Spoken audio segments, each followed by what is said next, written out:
Hablemos de las tarjetas o de los créditos de consumo y tarjetas de crédito en el Ecuador. Estas, según un estudio, tienen una tasa de interés mucho más baja de la región. Acá en el país, en el Ecuador, este tipo de créditos no solo sirve para gastos suntuarios, sino también para actividades productivas y emprendimientos, pero no todos pueden acceder a él. La tasa de interés para créditos de consumo y tarjetas de crédito en Ecuador se han establecido o están establecidas desde el sector público en un máximo de 16%. Esta es una de las tasas más bajas de América Latina, según Marcos Rodríguez, presidente ejecutivo de la Asociación de Bancos Privados, Asobanca. El segmento de consumo es el más comparable debido a que tiene una metodología de otorgamiento muy similar entre todos los países de la región. Si se compara con Colombia, por ejemplo, la tasa para préstamos de consumo y tarjetas de crédito supera el 40%. En otros países dolarizados también existe una gran diferencia con Ecuador. Así, por ejemplo, Panamá existe liberalización y la tasa fluctúa entre el 20% y el 29%, mientras en El Salvador la tasa fluctúa entre el 24 y el 35%. En estos dos países dolarizados lo que pasa es que se priorizan la inclusión financiera a través de instrumentos como la tarjeta de crédito o un crédito de consumo, puntualizando así Rodríguez. Es decir, al contrario que en la economía ecuatoriana existe más espacio para que personas de todo tipo de condición económica puedan acceder a una tarjeta de crédito, porque con tasas de interés más flexibles es muy posible absorber el riesgo. En el caso ecuatoriano, el sistema no permite absorber riesgos y gran parte de las personas se quedan fuera. Esto es negativo porque los que no acceden al crédito formal en la mayoría de los casos terminan acudiendo a un chulquero o al financiamiento informal, que es mucho más caro y riesgoso. La utilidad e impacto: si se dejan de lado las restricciones políticas a través de techos máximos, se podrían encontrar tasas de interés mucho más bajas y también más altas, pero con relación al nivel de riesgo de cada cliente. En medio de la actual campaña de cara a las elecciones anticipadas, varios candidatos presidenciales mencionan bajar las tasas de interés casi por decreto para financiar a los emprendedores, pero eso provocaría, de acuerdo con Andrés Merino, economista y asesor empresarial, menos crédito y por mayores montos antes que más crédito para más ecuatorianos. Esto se debe incentivar que más personas accedan a créditos de consumo e incluso a tarjetas de crédito, porque se ha demostrado que son instrumentos efectivos de inclusión financiera y además también impulsan la producción. Según Rodríguez, se ha logrado determinar que el crédito de consumo no solamente se destina a los gastos suntuarios como comprarse ropa o irse de viaje, sino que también se utiliza para educación y actividades productivas. Este tipo de créditos, en este sentido, sirven para fondear capital de trabajo a emprendedores o apuntalar la formación profesional. Al igual que el microcrédito, los préstamos de consumo llegan a la base de la pirámide económica y ha crecido alrededor del 18%, pero podría tener un mayor impacto en un país donde solo 2 de cada 10 personas acceden a financiamiento formal. Eliminar las rigideces. En el caso de la última resolución de la Junta de Política y Regulación Financiera, que establece una metodología diferente para calcular la tasa de interés de los segmentos empresariales y corporativos, se busca flexibilizar para que el crédito se pueda ajustar al menos un poco a la realidad económica. No es la solución definitiva, pero Rodríguez aseguró que permite aumentar o bajar en un 0.7% el actual techo vigente y que más empresas y personas puedan acceder al financiamiento o a uno. Caso contrario, el resultado es, como ya ha publicado un medio como Diario La Hora, por ejemplo, menos financiamiento, menos inversión y menos crecimiento económico. Este tipo de mecanismo de flexibilización, según este medio, o incluso la liberalización, se deben pensar también para el crédito de consumo, aumentar el ahorro para mejorar el acceso al crédito. Por fuera de las fórmulas por decreto, de la mano de la liberalización, se pueden tener tasas de interés mucho más bajas si se aumenta la cantidad de ahorro en la economía. Según Alberto Acosta Burneo, economista y editor de análisis semanal de este diario en mención, la receta debe apuntar a lo siguiente: 1. Liberalizar el flujo de capitales para atraer el ahorro abundante en el mundo desarrollado. Se debe eliminar completamente el impuesto a la salida de divisas y las trabas tributarias. 2. Abrir el mercado ecuatoriano a la competencia financiera internacional. Esto se consigue modernizando la legislación monetaria y financiera. 3.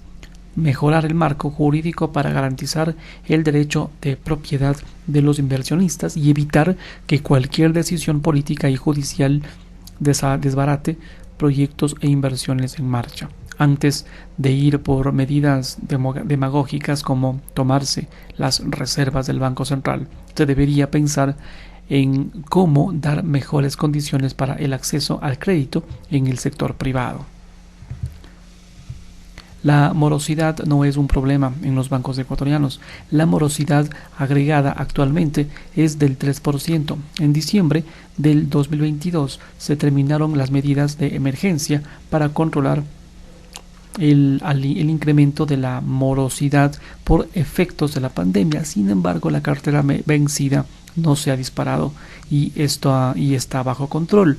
Esto apunta a que el sistema financiero, pero sobre todo los ecuatorianos, tienen herramientas para aprovechar un sistema de liberalización y flexibilización de tasas de interés para incrementar la actividad formal y el crecimiento económico. La cartera de crédito en el sistema bancario llegaría alrededor de 39.000 millones de dólares, pero el país debería apuntar a que sea el doble para impulsar mejor el empleo.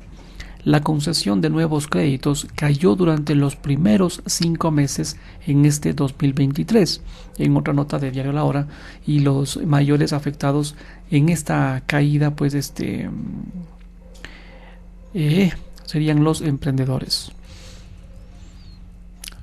Más o menos 16.332 personas y empresas menos accedieron a nuevos créditos bancarios. Si se compara con el 2022, el fondeo caro y los techos de las tasas de interés golpearon la economía. Según el Global Findex, únicamente 2 de cada 10 personas mayores a 15 años tienen acceso a financiamiento formal en el sistema financiero ecuatoriano, mientras que el resto está expuesto al chulco, pagando tasas exorbitantes y poniendo en riesgo su tranquilidad e incluso su integridad física.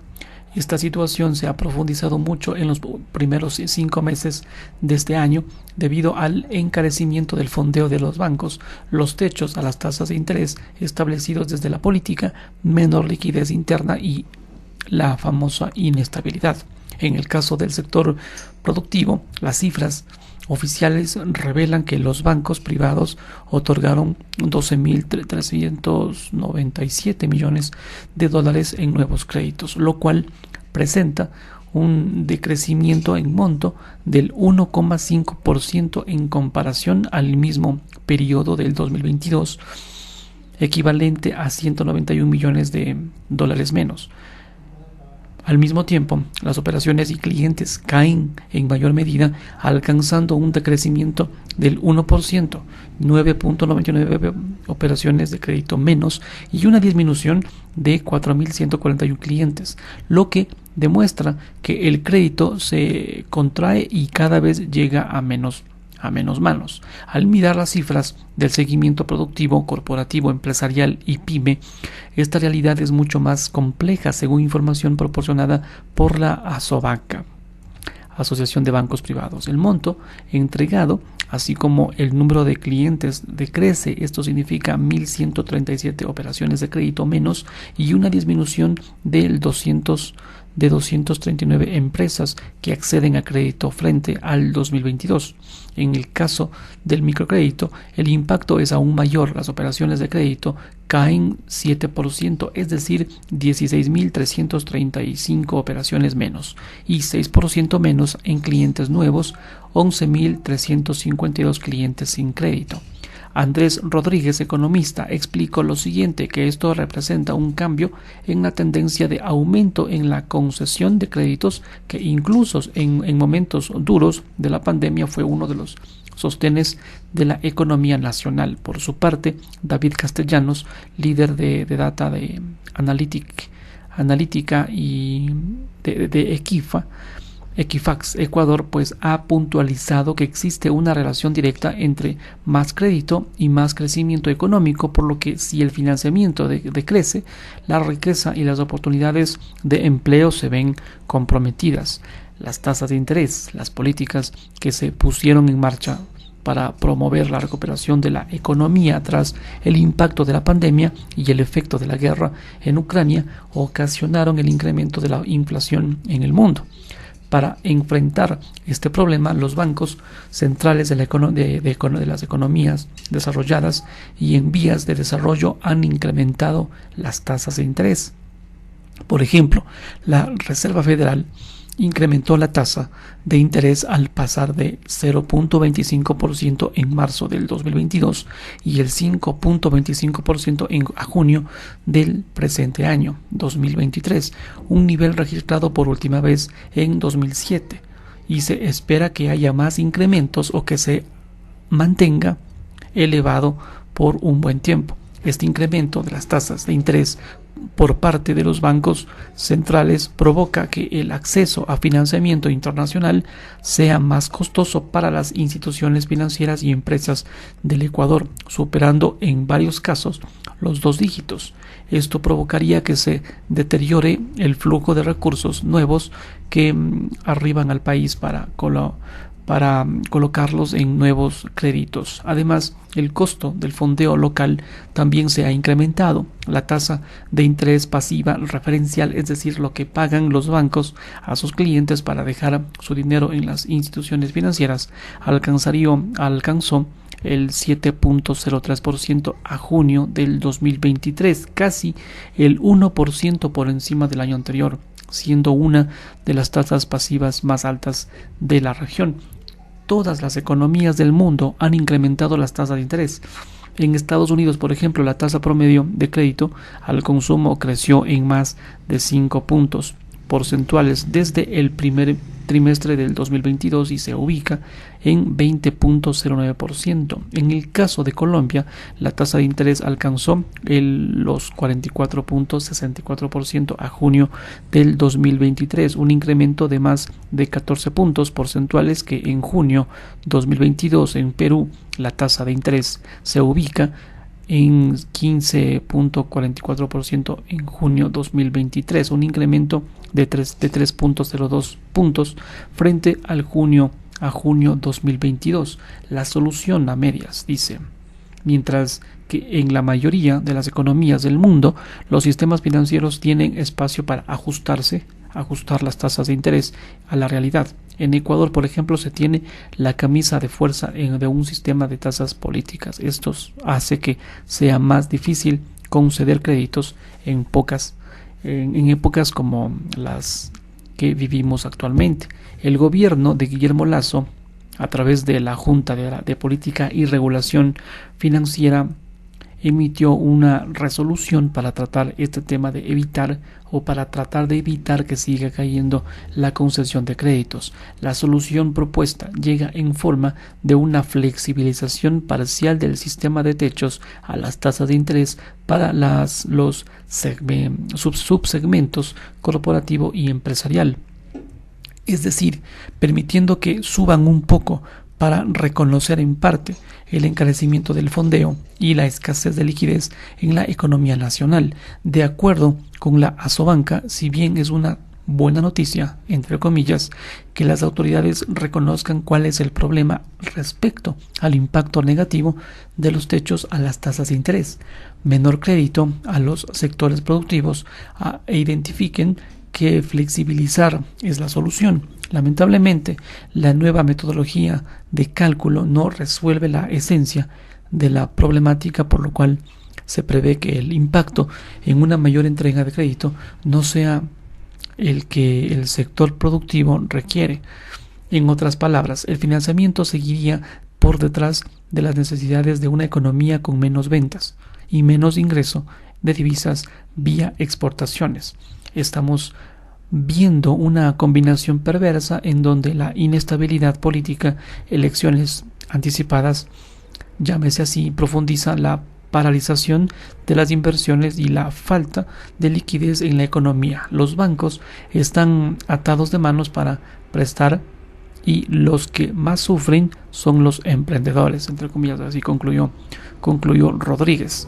Para los bancos no es buen negocio prestar menos porque $9 de cada 10 que se generan son resultados de los créditos, mientras que para las empresas la falta de financiamiento representa posponer inversiones y contrataciones de personal y reducir su capacidad de generar ventas.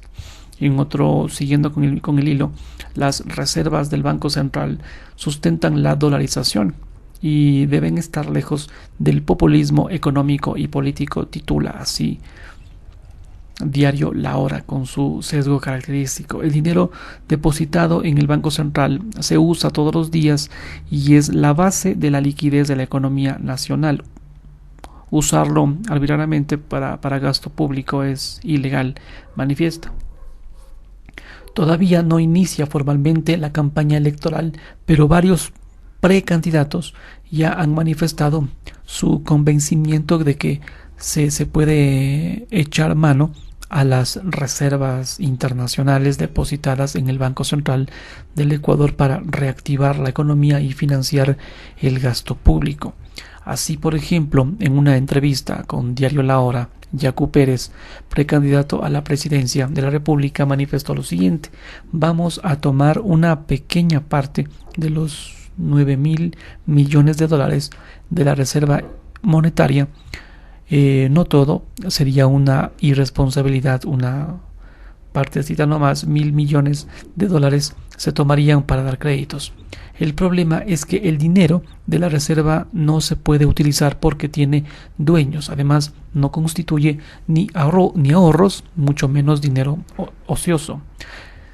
En la entrevista, a continuación, se detalla 10 motivos por los cuales las reservas internacionales no pueden ser recursos de bolsillo de ningún gobierno. 1. La economía ecuatoriana en su sector público no tiene ni ahorros ni dinero ocioso. Todo lo que se ingresa se gasta y aún así faltan recursos. Por eso tenemos un alto déficit fiscal, más gastos que ingresos en el presupuesto. Las reservas internacionales son una especie de cuenta corriente, la cual se mueve todos los días y sustenta la liquidez de la economía dolarizada.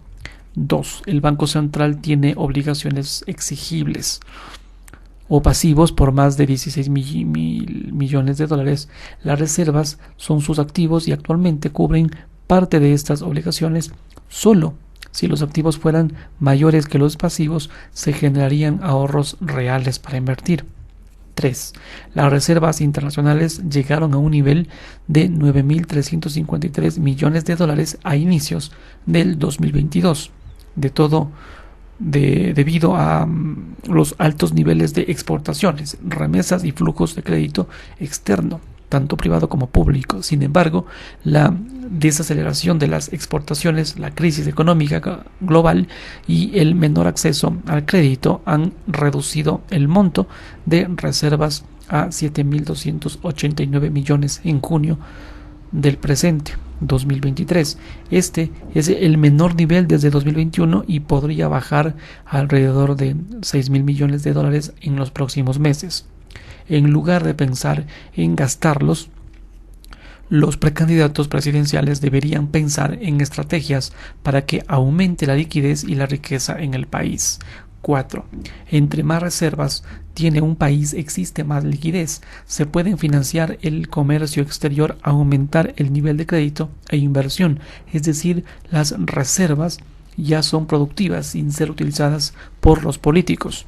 5. En la década de Rafael Correa, se utilizaron 7.000 millones de dólares de las reservas para financiar gasto público. Se obligó al Banco Central del Ecuador a reemplazar liquidez por papeles o bonos del Estado. Nunca se supo en qué exactamente se gastó, pero apenas se ha podido recuperar 2.000 millones.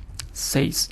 Los dueños de los depósitos en el Banco Central son los ecuatorianos con cuentas en instituciones financieras. Encaje bancario, los gobiernos locales, el IES, solo la cuenta única del Tesoro, que actualmente tiene un saldo de 450 millones de dólares, es de libre disponibilidad del gobierno de turno para pagar gastos diarios del propio Estado. El exministro de Economía, Mauricio Roposo, ha explicado que el Banco Central solo es custodio del dinero de sus depositantes. No es un banco comercial, ese dinero no se puede prestar porque tiene propietarios. Los recursos del Banco Central no se pueden utilizar para prestar a personas, empresas o gobiernos. 8.